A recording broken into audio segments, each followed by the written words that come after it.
Hello, hello. It is I, your freshly baked luchador, and with me, as always, is the ever smiling, ever jovial Grant Patrizio, and we are the Super Banter Brothers. Welcome to episode 13, I want to say.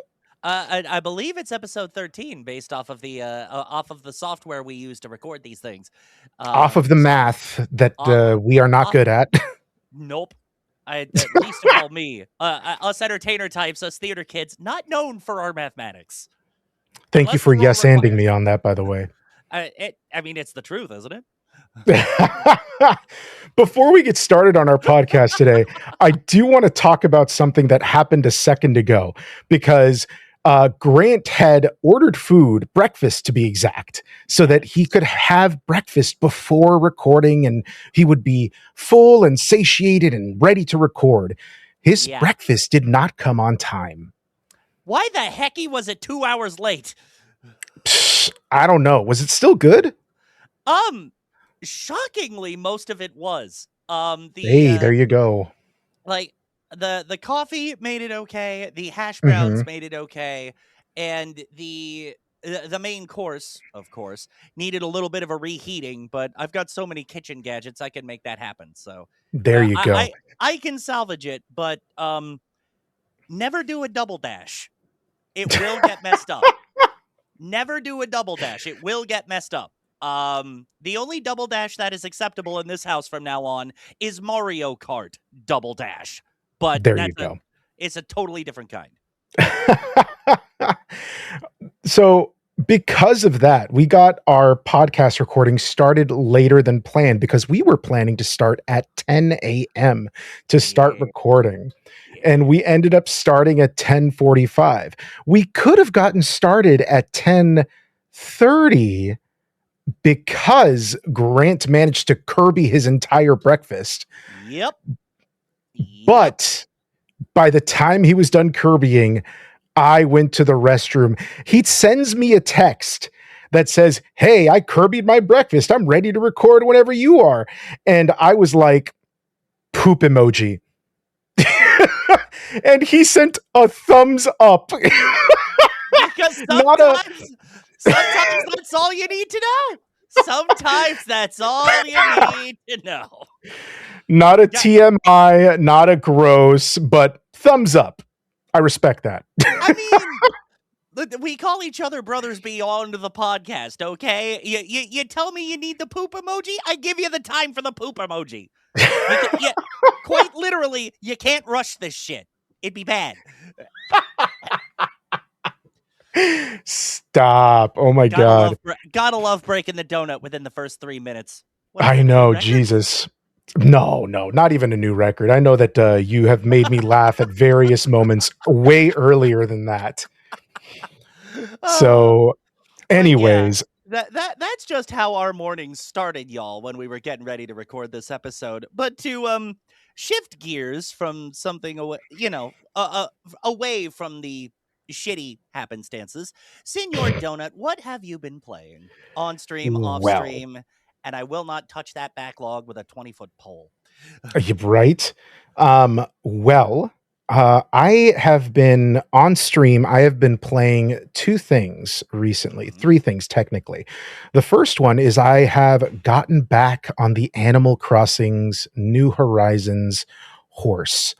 I have jumped back onto the island. I started a brand new island and was quickly found out that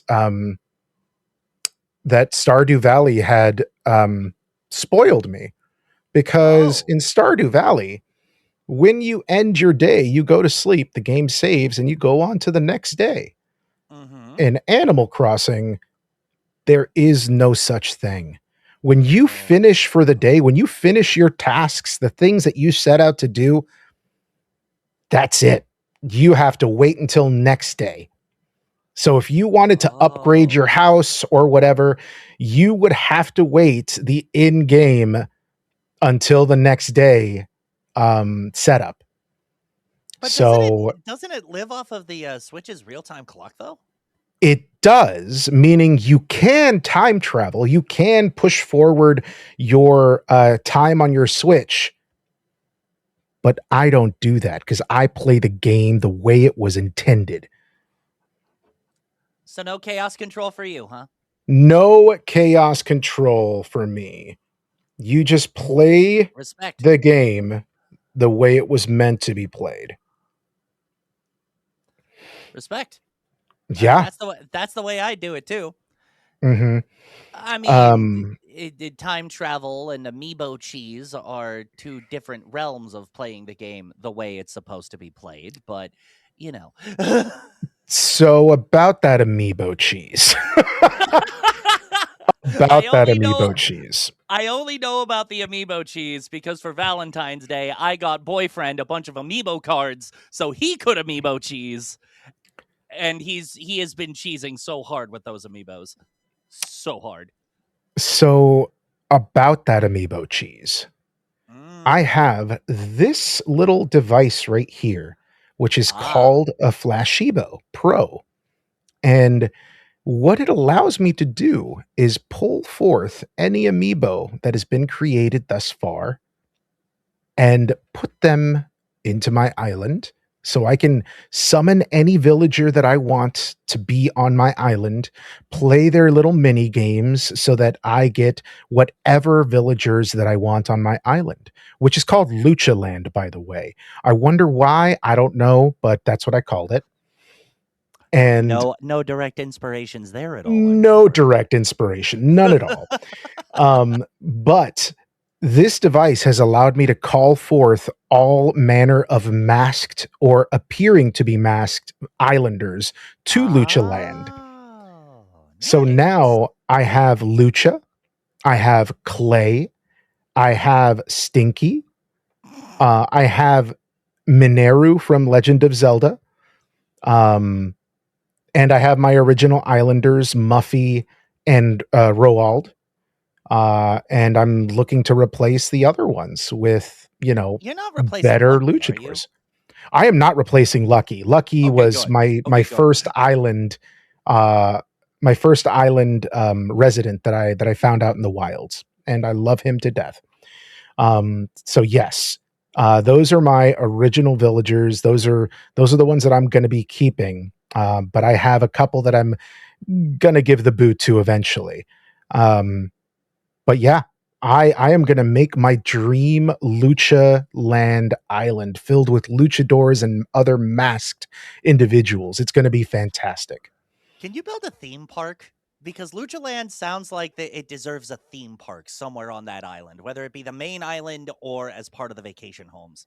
Oh yeah, that is in the plans, but that's like Okay, far, far away.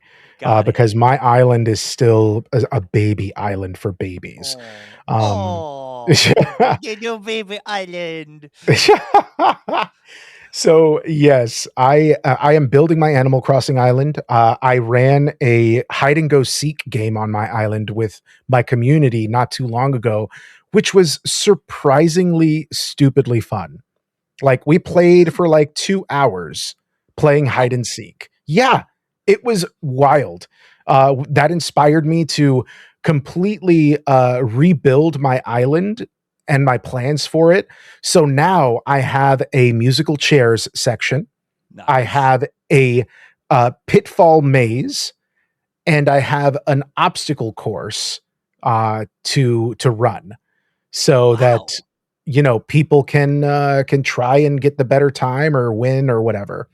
And I'm thinking about adding a fashion show as well. But we'll Ooh. see what happens because the one time that I ran a community event going, "Hey guys, come to my," nobody came. Nobody came. All the fucking work that I put into it, nobody came. And you know what? That's on me. That's on me because I decided, hey, I stream on Tuesdays and Thursdays during the daytime. Most people work, I should Yeah. have run it on the weekend. That's what I should have done. So next time I run it, I will definitely run it on the weekend, and hopefully there will be more interested parties to join. But that's what I've been doing on stream is the Animal Crossing, and then also starting Leaf Green for the first time. How far are you And now? I uh, remember when you were first starting your first playthrough. Which quick divergence or uh, quick fun fact: the Switch is actually getting re-releases, like legit re-releases of Fire Red and Leaf Green, like tomorrow. By the day this yeah, is being recorded. which is ridiculous, by the way. Like, I just started it, and you know what? I'm gonna keep on playing the version that I'm playing because I can do that. I don't have to buy into Nintendo's like, hey, we got Pokemon, and guess what? We're not gonna put it on the NSO. We're gonna make you pay for it. Yuck! No, thank you. No, thank you. I already pay for your NSO service that you easily could have put this on, but no, you decided to be greedy. So I'm not gonna touch that with a 10-foot limbo pole. Eh, fair enough. Grant already pre-ordered both versions. First of all, it would only be Fire Red. Second of all, it would be at the behest of my mans. And thirdly, it's because I already have like every other Pokemon game under the sun in an official release capacity. So wanting to be able to play Fire Red and then transfer those Fire Red raised Pokemon to Pokemon Home to have them all in one place because I already have it all. It's just like I'm kind of in it for the long game at this point. Did When they they say release, that you could actually do that? That you could transfer yep, your Pokemon? yep, Wow. they are working in Pokemon Home integration, just like they still need to work in integration for Legends EA. And if they do release Coliseum and XD for the GameCube on NSO like they planned, who knows if you'll be able to do Pokemon Home integration with those? Somehow I doubt it. But Wow. it's Pokemon's 30th anniversary. They're trying to go hard, including with their own Animal Crossing like, which is releasing sweet diddly Jesus next week. Which I did pre-order. Not surprised there. Probably should have. Did pre-order that game because it's a cozy game and it deals with Pokemon. Yep. So we'll see how that goes, see how it plays. I'll probably be playing it on stream along with everybody else going like, hey, this is new game, come check it out. And then they'll be like, oh, you know what? It's either amazing or man, this game is mid compared to the other cozy games that are out there. But you never know. We'll see. We'll see what happens with that. Yep. But to answer your question, I just beat Misty and I met Bill. I'm on Nice. my way to the SS Vermilion or SS Victoria or whatever it's called. Vermilion SS City Anne. SS Anne. That's what it was called. And I did meet the Pokemon fan club. Oh boy. We know that that fan club is more than a fan club, right? Like, you know that, right? I have my hunches. The owner is like practically fantasizes over a fire horse and gives you a bike voucher for your trouble, so you can just ski daddle on out of there even faster than you showed up. Um, I Let's call it what it is, Grant. It's a bribe. It's a bribe so that you will not tell anybody about his horse fantasies, his fire equestrian fantasies. So do you think in his mind Rapidash is an anime horse girl? Oh, 100%. 100%. This man, this man is fucking his horse. Just saying. Just saying. Throwing that out there. I This mean, is this is where I could throw more shade at Uma Musume Pretty Derby. See how I remembered the name this time and put some you respect on did. it? Look at Thank you. you putting Thank some you. Thank respect you. on that name. I'm proud of you, Grant. Thank you. Thanks, pal. It's not just him either. It's the other people in that room. When you talk to them, they start spouting like love about their Pokemon. I mean, all we have to go to for that is Ash's mom. Ash's mom set the precedent with the Mr. Mime. But that was just in the anime, right? That's how it Yes. started? Yes. That Okay. was that anime exclusive with that one. Yeah, because I don't remember seeing a Mr. Mime when I started the game. No. The only Mr. Mime in any of the Kanto games that are not named Let's Go is via a trade near the backside of Diglett's cave close to Pewter that you need to trade an Abra to get. Jesus Christ, man. You know all of this stuff. You know what? It's why I ended up being a virgin even after college. I'm a sentient Pokedex, unfortunately. Self burn. Let's go. Who says I'm not a fire type? Anyway. Need to pour some burn heal over that right there. I mean, my favorite one of my starters is Squirtle. I could just have them use water gun. That might be a faster solution. There you go. But those are the games that I've been playing on stream. And then there's another horror game that I've recently played called Reanimal. Have you heard of that? I feel like you brought it up before. Reanimal. I did bring it up when I was ranting about Little Nightmares 3 and how much I hated it Yep. compared to this Yep. upcoming game called Reanimal, which is made by the original studio that made Little Nightmares 1 and 2. So, yes, I managed to play some of it with another fellow streamer friend called Tonka Blanks. We had a fantastic time playing it. So we're probably going to finish it up sometime soon. Although Nice. I do hear that it has also DLC, Oh boy. which makes me a bit wary because I was very pissed off at the other game, Little Nightmares 3, because it didn't finish the story. So I'm hoping that this game finishes the story and lets you kind of continue on with, things that will um, not improve upon the story, but add to it, like not necessary to get the whole story kind of thing. Mm-hmm. Um, Off stream has just been a bunch of random games that I've played. Ball Pit is a fantastic game that I played, which is kind of like the game Breakout, except it Oh. adds roguelike elements. I think I talked about it last time, but I'm not 100% sure. But I was playing that game forever and a day ago. Um, and then also the Stanley Parable. Have you ever heard of that game? Yes, I have. I have heard of the Stanley Parable. Fantastic game, amazing, just so funny. Just a game that like even now I think still breaks the boundaries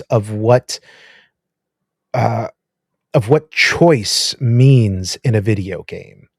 Hmm. And I Like thought Mass Effect really broke the boundaries on that. The BioWare Mass Effect series. so yes, but those choices are still written down and Oh, planned, and you have to choose them. You have to select the choice that you're going to make in games like that. In the right. Stanley Parable, you do not have a hey, I'm going to pick and do this. You have a landscape that you live in, and the narrator tells you what you're supposed to do, but you Mm. don't have to listen to the narrator.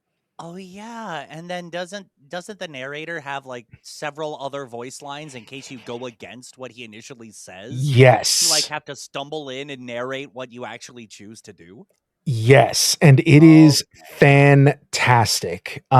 They came out with the Stanley Parable Ultra Deluxe for the Nintendo Switch because that game originally came out in I want to say 2013 and it was re-released in 2018 I think or something like that. I forget. Mm-hmm. But it's a fantastic game. You should uh definitely give it a play if you've never played it before. Even if you have played it before, the original, play the Ultra Deluxe version. You will not be disappointed. I took so much time talking about games that I've been playing because it's been a while since we recorded. It's So, true. It's true. Grant, what have you been playing? I'll do my best to be brief. On stream, my main my main thing actually goes back to Pokemon. I have been continuing my playthrough of Pokemon Infinite Fusion. Also takes place in Kanto, but the whole gimmick is you can fuse any two Pokemon together to either get some really cool art, some really cool types, or some utterly monstrous abominations. And you don't know what you're going to get until you see it. Um, I ended up like the last time I played it on stream, I had to find a place to grind because the Lavender Town Celadon City combination just created a massive level spike that wasn't there in any of the other Kanto games. Mm, But now I have I remember you chimed in on on the stream for it. I have a Graveler Gyarados named Rocky Horror. Um I I have think I remember that one being, like, the most abominable thing I've ever seen in my life. it still needs its Graveler side still needs to evolve into Golem, so it still has Oh one my chance god. to prove that wrong. I have a Snorlax Regigigas, which is absolutely busted, a Zapdos Raichu, an Articuno Mismagius, the Hawlucha Entei is still around, and there was one, like, that is the 5, but I forget who the 6th one is. No, wait, my starter, Gardevoir Rayquaza. Um, just a bunch of fusions with crazy typings. It's great. I am outside of the Fuchsia City gym right now, ready to take on Koga and whatever the heck his typings are. Um, and then last week for my stream, I played a couple of nifty games. One of which is called My Voice Zoo, which it tries to be a cozy game, but the whole gimmick is you adopt a bunch of animals to your little land area. They call it a Mhm, zoo. It's got like a ice biome, a desert biome, a swamp biome, a forest biome, etc. But the mhm. gimmick is you have to make all the animal noises yourself. I am a voice actor. You can imagine What? where this is going very quickly. The first animal I adopted was a duck, and I say it's duck season, and I say fire. Was the clip that I did for, and I named him Daffy, of course. You adopt a Sure. bear, I did a Winnie the Pooh impression. There was an eagle, I named Sam the Eagle after the Muppets, and I just quoted the meme. No. Nice. Um, and that's pretty much the entire game. I ended up being able to adopt and voice all of the selectable animals in about 90 minutes. It's a Damn. short little game. You can always go back in and redo the animal voices if you want, but that was a fun one. And that was hot on the heels. And if I may make a little career self plug here for a second. Sure, go ahead. Um at the time of this recording, Killer Inn has been in early access for about a week, maybe 10 days. And I voiced one of the playable characters in Killer Inn, the handyman character class. So, as part of that same stream where I played my voice zoo, I also played some Killer Inn just to have that experience of I voice this character, I'm playing this game. I get to now hear the takes that the developers chose and some of the lines that I recorded that I completely forgot about. Just reminded me how much fun that session was. That's awesome, man. How wild is it to hear your own voice talk back at you when you're playing a game? It is a very surreal feeling, especially if you're, the likes of Roger Craig Smith and, oh God, I'm blanking on all of them. D. Bradley Baker, like any well known voice actor in the video games you love, they Mhm. probably still feel this, but they're also more used to it. So it's not as pronounced of a feeling. I can't speak for them. Gotcha. That's just a guess. But Mhm. as this is really the first time I'm in this situation, in this direct of a playable character capacity, it is very surreal. It Mhm. reminds me of how grateful I am to have had the opportunity for the session. And just hearing some of the lines that come out of my character's mouth, I'm like, wait a minute, they thought to write that? That's hilarious. Like, like at one bit, I pick up a piece of body armor as an equipment, and Sure. Gary just says, "I'm bulletproof," right? And I just cracked up at that. And I'm like, oh, I saw when I brought this up to some other people I was able to tell about it. They're like, "So Grant, did you watch yourself die?" And I'm like, "Plenty of times actually. I saw myself get chloroform from behind, Oh my shot while in god. the pause menu. I did not realize how much of a serious cough I was giving in that coughing take when my character was surrounded by poison gas. But Wow. again, it's super surreal. It was an awesome experience to work on the project, to play the game, to just chat about it. Someone in my Twitch chat was like, "Can you voice over yourself?" And I literally had to tell them, "Well, I don't know what line's going to come up where, so you might hear a delay, but Mhm. sure, I'll try." Um, so that was on stream, and off stream, I've been playing Cult of the Lamb with Boyfriend, because that Great got game. it got a Winter Haven, I believe. It's either Woolhaven or Winter Haven. A new Oh, paid so that's why DLC. everyone's playing it right now. Yep, it got a paid DLC that adds mechanics to basically shield your people from harsh winters that get harsher and Mm-mm. harsher as you progress that story. You can also Jeez. raise animals in a farmland that you're allowed to build. Okay. You get more space to work with on the map for your Okay. little village. More follower forms. Wolves can come ransack your village now.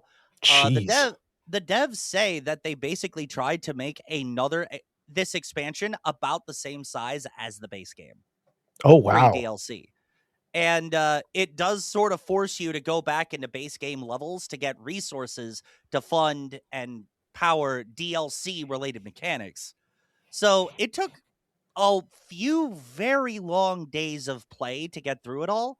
But I only Mhm. say that because I had boyfriend helping me out with most of it. Because if I was doing that on Nice. my own, I would be doing damage. One of the reasons why cozy games confound me, I'm like, you find this cozy? I find it a longer list than task than my daily missions. How do I not get stressed out about all this?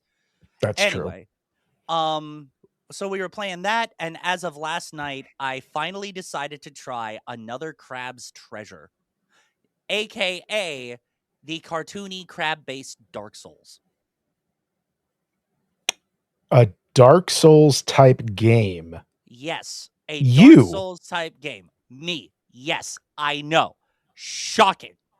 I am just between Killer Inn and its genre twist and another Crab's Treasure and its genre twist and Pokopia coming out with its genre twist. Like I'm actually expanding to new horizons. Who figured? Next, I'll just need to cross some animals. Oh wait, Pokemon Infinite Fusion. I'm already doing that. Anyway, um, but yeah, those are the games I've been playing, and I guess I'll take on the segue because Pokemon. Our main topic for today's episode is inspired primarily by Pokemon Go and other games of that sort, where you got to use your phone, actually go outside, take your steps, maybe touch some grass, gamers, and interact with the world around you. Mhm. We were talking about it uh just for some context for those who may not be in the know. We were talking about it before we started recording, and you found the first game by Niantic, Pokemon Go's developer, that sort of inspired the entire push for the genre. What was it called again? So, it was called Ingress, Right. and the game was, I think it was about hacking or something, or like, getting control of the city by, hacking into landmarks and, Mm-hmm. getting your team to like control most of the city. It used geolocation data and geofencing in order to get you locked into wherever you were. I looked it up a long time ago because I was looking for something to do because I had just moved to San Diego and I was Right. like, hey, I want to explore more. I want to look around. So I heard about this app called Ingress, which was made by Niantic, and I downloaded it and started walking around. And, it was great because I got to walk around. I got to learn more about my environment. And I got to, like, I guess, quote unquote play this game that was Mm-hmm. team based, but I never really met another person while I was doing it. So it was always like, meeting somebody after the fact. And not directly either. There never in my life have I met another person who was playing Ingress at the same time that I was and in the same location. Mm-hmm. But Gotcha. Gotcha. then they sold their base game to the Pokemon company. And that's is That's history, when as they say. everything changed. Yeah, everything changed once the Pokemon Company came into the fold, Yup. and they turned it into Pokemon Go, an app where you can go out and find Pokemon and use your camera to find your Pokemon in very interesting and different and sometimes really funny locations. Also, sometimes some very dangerous ones. Like I Oh yeah. remember early on in the Pokemon Go hype, there was apparently a crowd of people clogging up a major thoroughfare because of a Porygon had spawned in, and it was like just added to the game or something. I This game has been around since geez, I it's been around for a long time, at least since I moved to San Diego, which was like, 10 plus years ago. yeah, And it's still going strong. it There really is. there are still people that are going like out walking in parks, looking for Pokemon and like sometimes going with groups of people. There have Oh yeah. been meetups and stuff that I've seen on the meetup site or next door or other things. Like It's I been a was out and great about. way. Right. Like I was out and about yesterday doing some mass consumerism when where boyfriend and I ended up, there was a Pokemon Go tour event happening. And like we were just looking at each other, why is it so crowded? But then we saw somebody with a laminated sheet on a clipboard with the Pokemon Go tour logo. And we were both utterly shocked at how Pokemon Go still has such a dedicated player base. And from a Pokemon standpoint, it does make sense. Those events have a higher chance of a Pokemon being shiny, giving away exclusive moves. You can transfer a Pokemon from Go to Pokemon Home now. So if you really Oh want to save wow. one, yeah, if you really want to save one because it's special to you, you get a certain amount of transfer credits every 24 hours, and you can use those transfer credits to send the Pokemon from Go to Home. Any of the shinies I have found in Pokemon Go are in my Pokemon Home now because I don't want to lose those Wow. things in case mobile data gets kaput. Sure, sure.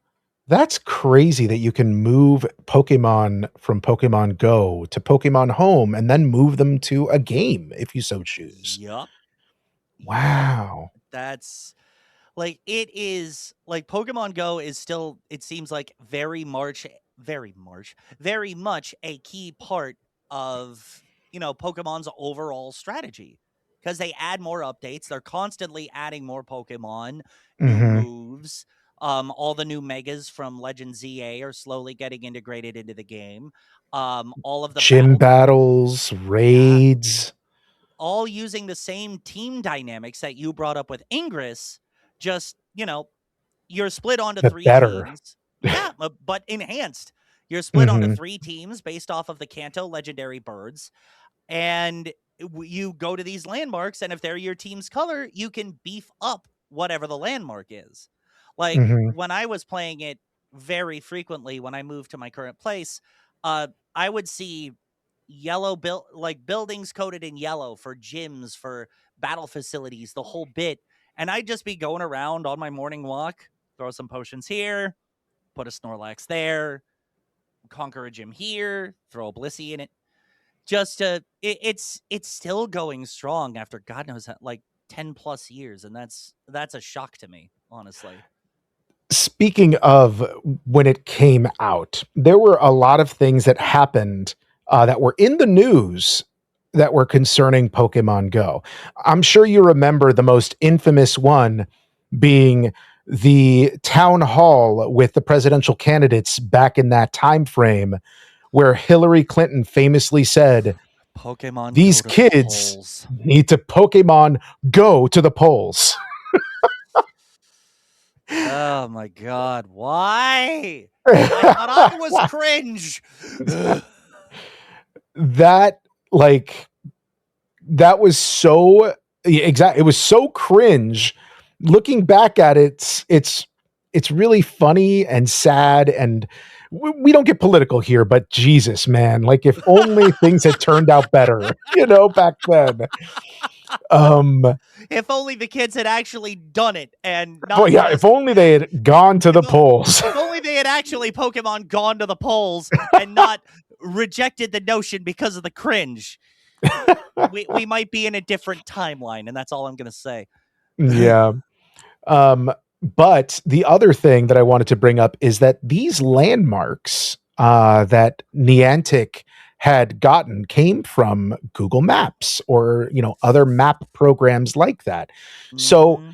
when the Pokemon Company took this data from Niantic and they placed Pokemon in these areas that were landmarks, you got such interesting things like ghost type Pokemon showing up in graveyards, which, you know, I mean, sure, yes. thematically it's a fit, but you shouldn't. Why would you want to encourage gamers to like go Hmm. there? Yeah, Like, yeah, that's exactly the point.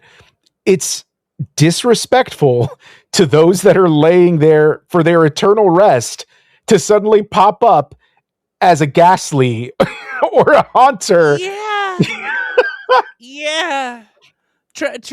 Trivializing that whole thing was a bad move, whether it be accidental or Horrible move, otherwise. right? Trivializing that was. Mm. Mm. But I but also remember hearing some crazy things about like certain I don't know which types of Pokemon. I just remember Pokemon spawning, like rare Pokemon spawning on what ended up being like private residential properties, and people like going into other folks' backyards just to catch the rare spawn, whatever it was. mhm. I also heard about things like happening with churches, with masses getting interrupted. Just like the early days of Pokemon Go, yeah, people went outside, but there was no tact. There was no tact. Like there The Legends Wild EA West of Pokemon Go. indeed. Like the whole I think forgive me, I'm gonna put on my Pokemon tinfoil hat for a second. The Please do idea so. the idea of the wild zones in Pokemon Legends ZA, just to make human existence and Pokemon existence more cohesive while sharing a primarily human dominated environment, which is the case in Pokemon Legends ZA's Lumio City. Hmm. Do you now think it could be a potential reflection and commentary on how Pokemon Go started? Because if you think about it, they had to make designated wild Pokemon safe zones in Pokemon Go using the data that they had, but flagging off areas like construction sites or churches or random highways or like all of these things where if a person were to get out and try to hunt a Pokemon, it would either be unethical, immoral, or physically unsafe. Wow. Okay. I see what you're putting down. Um Like, because yeah, no, that makes sense. over the years, Pokemon Go has refined where Pokemon spawn and what kinds of Pokemon spawn, and even introduced literal regional exclusives. Mhm. Like, unless it's from an egg in an event, I don't think you can get a Kangaskhan in the entire United States. No, no. I remember that being one of the things that people were very upset about. Yeah, it's So, yeah. You think Legend ZA is a commentary on itself as a franchise? I mean, maybe.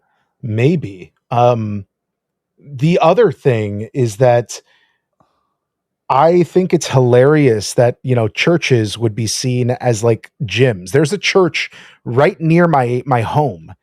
And Hmm. one of the funniest things that I remember seeing was that there was a Pokemon, and I don't remember which one. It was either a fire type or some Pokemon that had horns, and it was called Satan. And it was at this church as the gym leader's boss. If it was a Houndoom, they It knew wasn't a what they. Houndoom. Oh, I was gonna say if it was though, that player knew what they were doing, I think and it they was did it I on think it was purpose. a pincer actually because of the horns that it has. Also valid. Also valid. it's but it's wild to me that this game is still very popular. It's still going on. And now that I have a kid, I don't think it's that wild anymore. This is a great app for you to like, showcase with your kid to be like, "Oh, look, there's a Pokemon."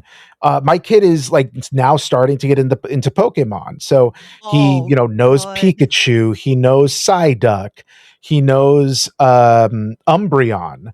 Uh Ooh. so he knows a lot of different Pokemon, and he's using the Pokemon app to brush his teeth. He's more interested in Pokemon now than he's ever been. Um, so this would be a great way for me to go out and play Pokemon Go with him and be like, hey, bud, let's go look for Pokemon. And we can go out and find them and battle them and do those things. And he would not only get exercise, I would not only get exercise, but it would be a way to bond with my kid. Absolutely. I So mean, yeah, it's a fascinating phenomenon. I would call it. I would still call it a phenomenon, a cultural one, even because yeah. you said that people were frustrated with the fact that they had to travel outside of their country to get all of the Pokemon. But if you had the means to do so, it would mean that you would travel the world and Yeah. find these Pokemon and do those things and experience a richer life if you were financially able to do so, Right. you know? So I could definitely see this as being something that would be, a very, I guess I was going to say cool, but then I was also thinking, man, this is a really nerdy thing to brag about, that you've gone across the world and caught all of the regional specific Pokemon out there. I mean, the way you could make it cool is just like, oh yeah, I went to Japan. I saw Tokyo Disney, the Tokyo Tower, Akihabara, caught the regional Pokemon while I was there, and then just sort of Let me slide it in. segue. Just slide it in, super cool. Um, or if you're like me, you would relish in the opportunity to be in the country that created Pokemon and engrossing yourself in the exclusive Pokemon related things that we do not have here, like dedicated Pokemon Center stores, Pokemon Mhm. cafes with original and decadent looking food. Um, Kanto's Poke Park that opened up, which is like a walking based theme park with a few attractions based on Pokemon with things from the games that you can actually live in real life now. Like there's a Pokemon Center with a tray of Pokeballs that you can hand to a Nurse Joy. You hear the burp, burp, burp, burp, burp, burp, dun dun dun dun dun. The entire process just in real time. Wow. Yep. Okay, so that brings to mind a tangent that I want to go on real quick. Okay. Okay.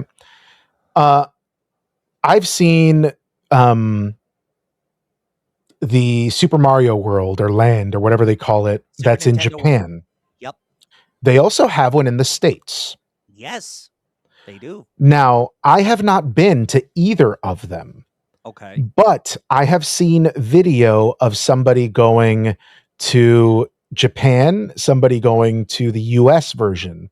Okay. Do you think that Japan has more of a, I guess, respect for their job or respect for the IP versus that they have more versus somebody that works at the same, venue in the States?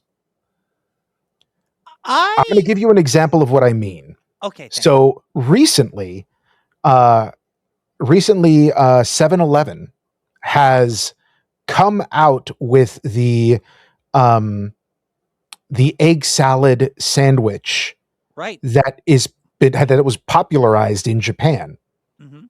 right?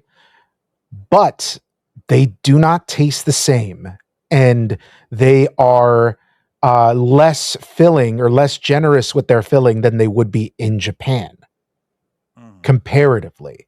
Mhm. Now, do you think that's because of a cultural difference where uh, the company or the individual that's making it is more, um, I guess, like they appreciate that something is being created, made, based for the IP that they're making it for, or do you think it's more of a, I don't know.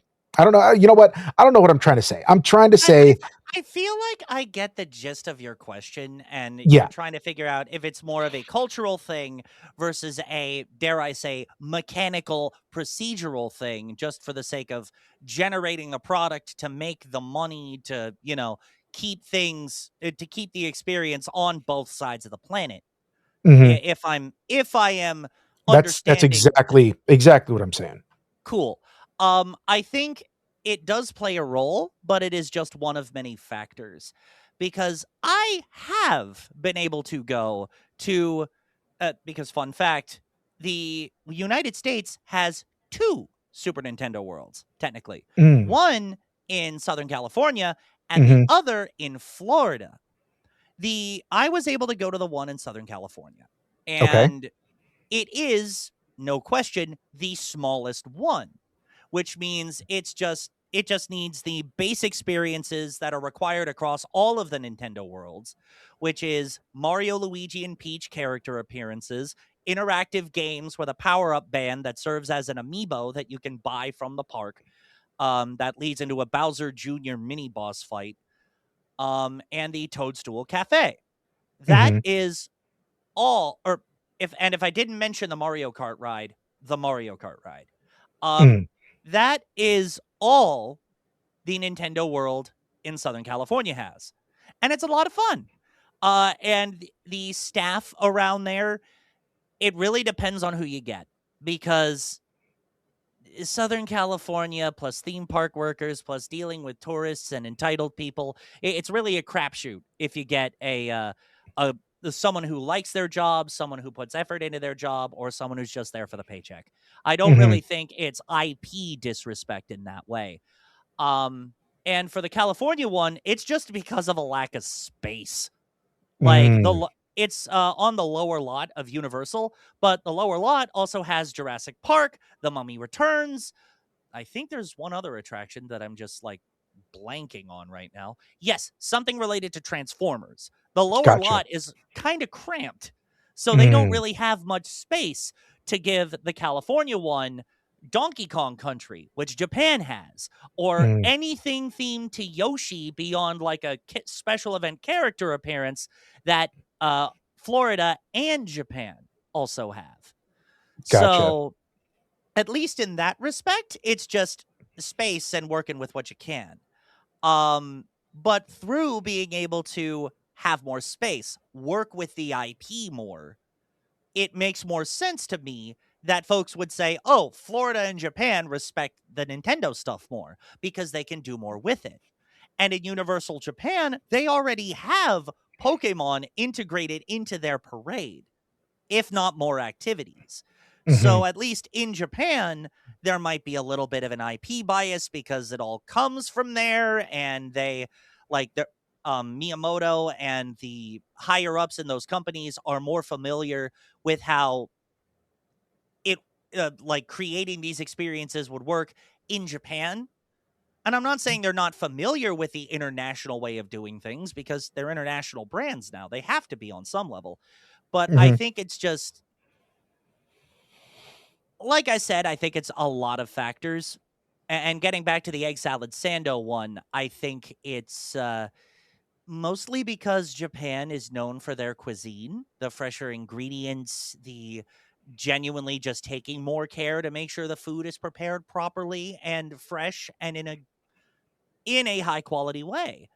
Because having been to Japan myself, people live off of 7-Eleven convenience store food, and it's actually healthy for you in Japan Yeah. versus in America, where it isn't. Far from it. Hmm. It's Hmm. blah. So, yes, they're bringing over the popular egg salad sando, but it's made the American way, from what I understand. And because it's made the American way, it may not taste the same. There may be fewer eggs in the egg salad and more mayo. Sure, they got the bread and the packaging right, but it doesn't taste the same because the ingredients aren't as fresh, the culinary practices aren't as fresh, and the inner workings of 7-Eleven as a company don't match Japan's standards. They match America's standards for the American egg salad sando. Mm. So Mm. while respect for the IP and respect for the original dish being lower here than in Japan may be a part of it. I think it's just one of many different things. Thank you for coming to our TED Talk on the, egg sando that has been. On IP respect, international IP respect, with a side of egg salad sandos.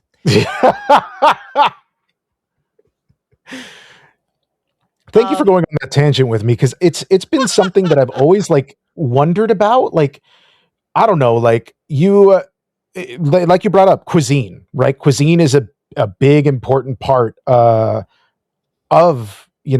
Japan. When anybody visits, Yeah. they always talk about the cuisine. I always see videos like of like people preparing food and how like they take time with it. They Oh yeah. especially the teppanyaki places where they have like that Benihana's kind of thing going on, except it's not as showy as it would Yeah. be at Benihana's or whatever. So yeah. Um, but Speaking of an, oh, I'm sorry. no, Please no, no, go ahead. please, because I was trying to find a way to get back to our topic because Oh, I had derailed it so badly. that's like, I was just gonna say, let's top a tangent with another tangent real quick, because as far as like geolocation games, we've really only talked about the most successful one, which is Pokemon Go on the Hmm. foundation of Ingress. Hmm. But many other IP have also tried to take advantage of that same technology and that same level of immersion, to the point where I may be forgetting that some even exist. And I can really only say I've tried Pokemon Go and was interested in one more until it got canceled.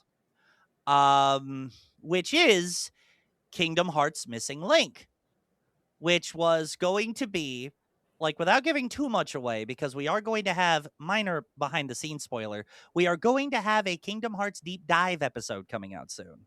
So as to not infringe on that one's territory too much, um, Missing Link was going to take place between the first major hit mobile game and Kingdom Hearts 1, deal with plot lines and stringing together plot lines and bringing closure between those two games in a geolocation setting where we would have to go out of our houses and fight Heartless in real time by using chain of memories esque attack cards and character cards for special moves.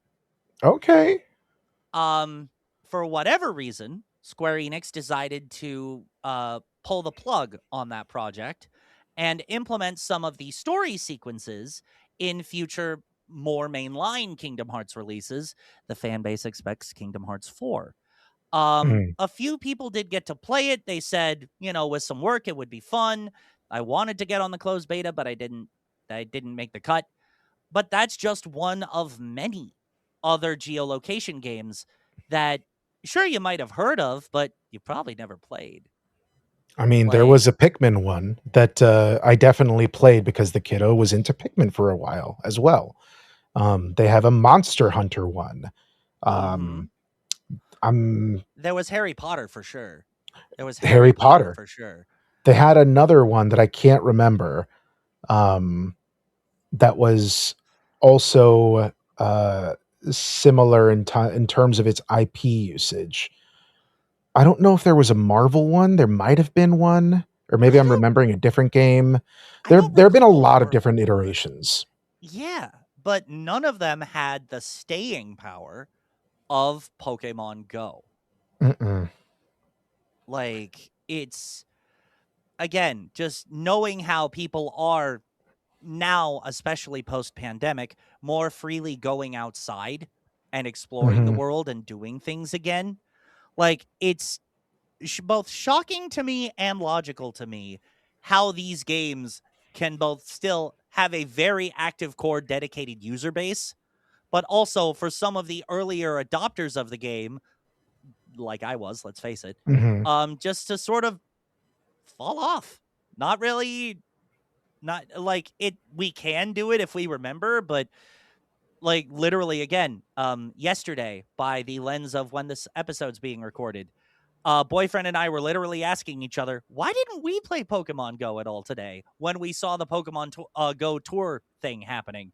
And I You didn't literally join told in? him, no. Like, we just totally didn't think of it until we left the area of mass consumerism. And we're just like, huh, guess we didn't really think of it. I mean, it's too late now. We're going back to the car, but if we had thought of it, then we might have found something cool. Who knows? Mm. Yeah, no, that's completely fair. It's I don't know, like I feel like it's more of either a really young person's game so that you can hang out and socialize with friends and go on walks or whatever, or a really old person game where you need to get your steps in and walk around. But like the Yep. in between generation, they got other things to do that are more important or maybe less important. I don't know. I think that the generation in between is kind of not the target demographic for this Pokemon Go experience anymore. It's really the younger kids or the really older kids. You know what I mean?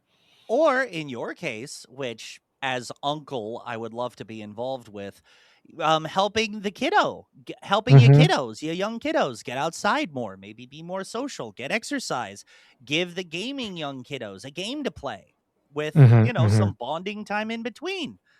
Yeah. And like again, kind of shoehorning myself in there. If there is a time I visit the Donut family again, and we go on a little, you opt to go on a little Pokemon Go adventure with the mini, I would be honored if I could join because Of course. You know you're always welcome. I think it would be fun for everybody there, just to Hmm. talk about the silliness and how you might find an oddish on the roof. Yeah. Or you might find a slow bro on daddy's head. Oh yeah. Yeah. I can't like I feel I can't remember this for sure, but I definitely feel like at least one or two Pokemon have been like present in my apartment and someone was there and it's like, Grant, don't move. It's on your head. I'm like, how did it get there? Hello? There were a lot of like TikTok videos back in the day or Vine videos which showcased these Pokemon being in very not safe, Not appropriate places. locations. Yeah. Good times. So, Grant, we've talked about Pokemon Go and various other geofence games, but I want to come back to a fact that you stated earlier that not that you were completely a virgin still in college because of your knowledge on Pokemon. Not that. Hmm. Not that. Even though But you the just came fact back to it. I was trying to segue into the other fact that you said you were a walking Poke encyclopedia. Yep. I was kind of So and still am kind of a sentient Pokedex. the game that I have decided on right meow Oh is boy. to play a game of Who's That Pokemon. Excellent. I have found a Pokemon esque game, like Who's That Pokemon game, Hmm. where it uh, where it basically is you playing Who's That Pokemon, but it has various levels Okay. of ease or difficulty. So we're going to see how high you can get in terms of streak. Okay. So Okay. all of these will be selected. That is Gen 1, 2, 3, 4, 5, 6, 7, 8, 9. We're going to start at easy difficulty, Okay. work our way down to normal, and then ultra, and then master, and then elite. Ranking me by the balls. Let's do it. Okay. So here we go. I'm going to record this so that all of y'all can see it when we put this episode out. Yes. Yes. The All one that's right. showing up right now is a Mankey. We're going to go, I don't know. Okay. Oh, It's it's a a primate, primate. actually. And you didn't correct me. All right. What's this one? This is Tinkaton. Pinkaton? Tinkaton. Tinkaton.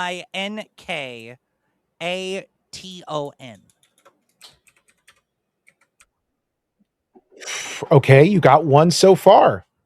This is Golurk. Like go lurk in a Discord thread.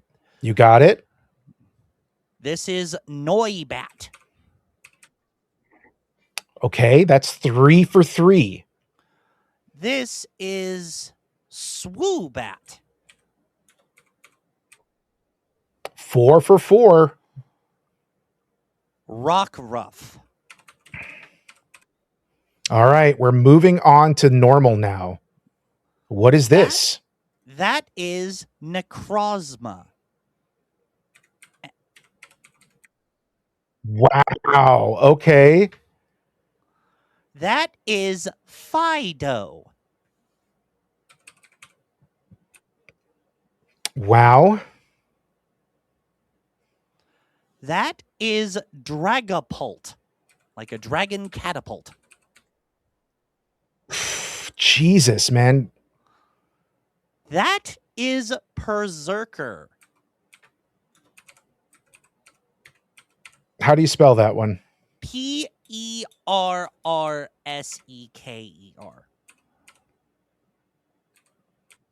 Oh, wow. Okay, we're going to Ultra now. That is Honedge or Honedge. Okay. Magearna. Wow. Oshawott. You should know that one. It's one of our streamer buddies. Yes. That is Tapu Fini.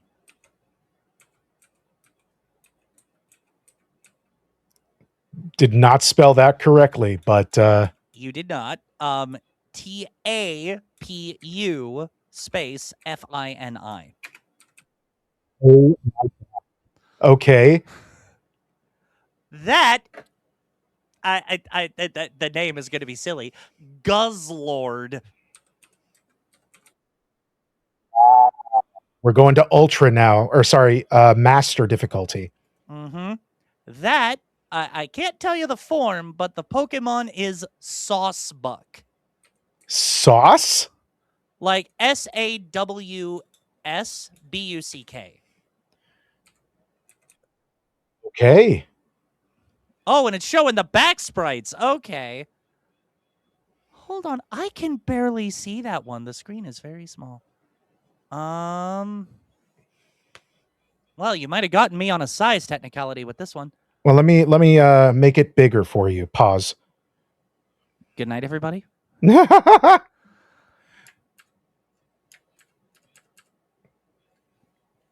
Okay, dang. Yeah, I'm just straight up lost on this one. Showing the backs. Let me keep on making it bigger here, maybe. Pause. Again, good night, everybody. It like literally this looks like it could be a Dwebble because it's Dwebble, huh? It looks like it's the back sprite. But it is not a Dwebble. Okay, it is not a Dwebble. Ah, dag nabbit. I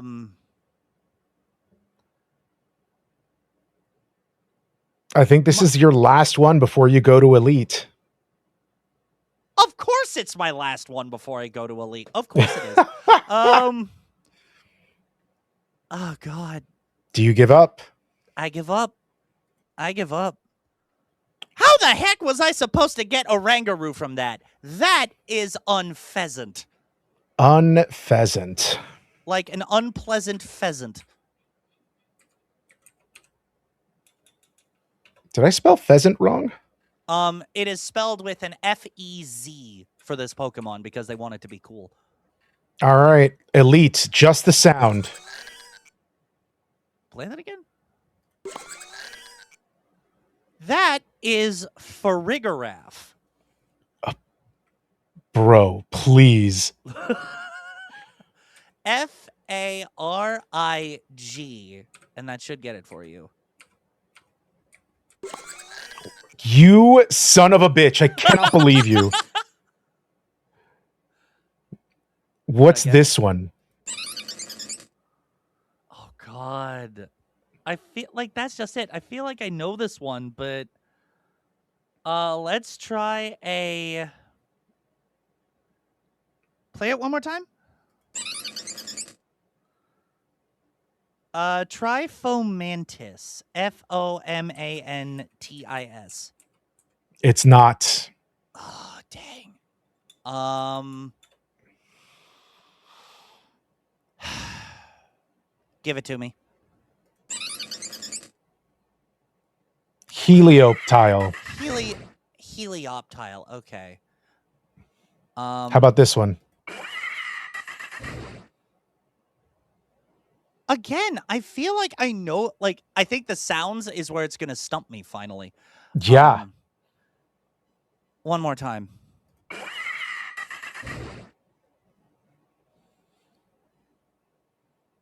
Is that? No, that's not Heliolisk. That can't be Heliolisk. That'd just be hilarious. Well, let's find out. It is not Heliolisk. Did not think so.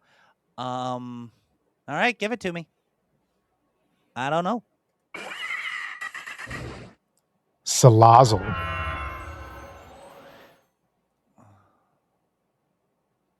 How about that one? Play it again, son.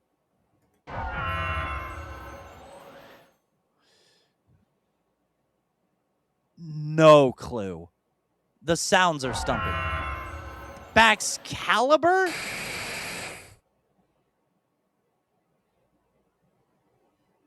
The fact that you've gotten one right out of I think this is your last one. Yeah. I'll play it one more time for you.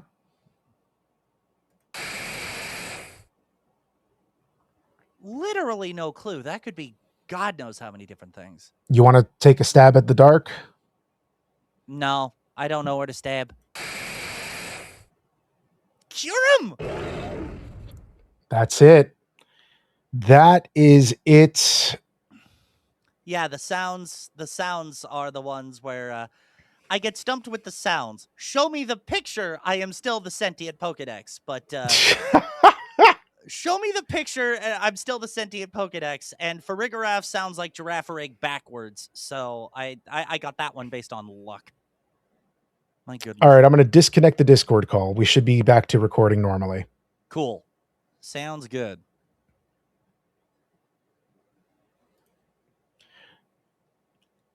Okay, so we should be Alrighty. back So on that this. was certainly a game. Hopefully. Doesn't look like it. Okay.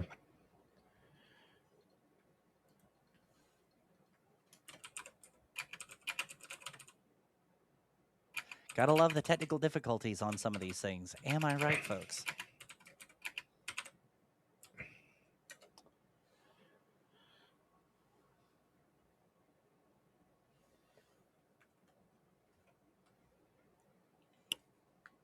So, Grant, it looks like you were amazing at figuring out which Pokemon was which for the majority of that quiz. The only thing that stumped you was the sounds of the Pokemon. Although you did get 2 right, because you got one before we had started recording.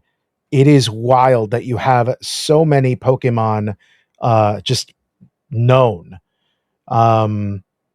So yeah, congratulations on your Pokemon knowledge.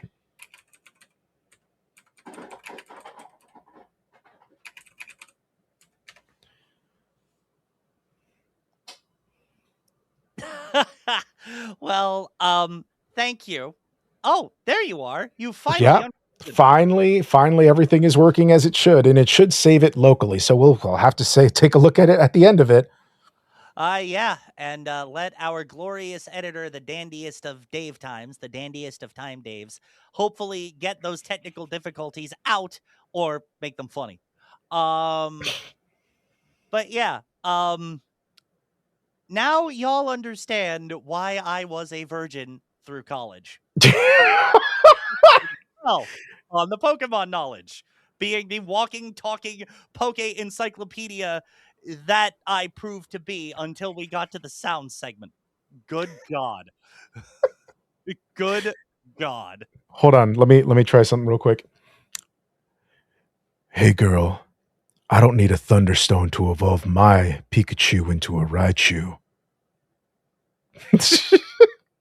I think the more classic Poke pickup line was would be, "Hey girl, can I take a Pikachu Jigglypuffs?" No, but see, that's charming in a funny, gross way, though.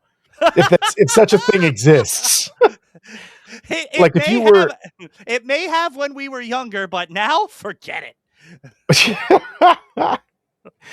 anyways, that was our episode. That was our game. Hopefully, it translates well into this episode. Otherwise, I have been Super Banter Brother Senor Donut, and with me, as always, is Super Banter Brother. Grant Patrizio. Thank you so much for listening. If you're watching us on YouTube, thank you for watching. Hope you're enjoying our little corner of the internet with the yucks and the games and the witty banter as far as our standards go. And we will see you in the next one. Good night, everybody. Bye.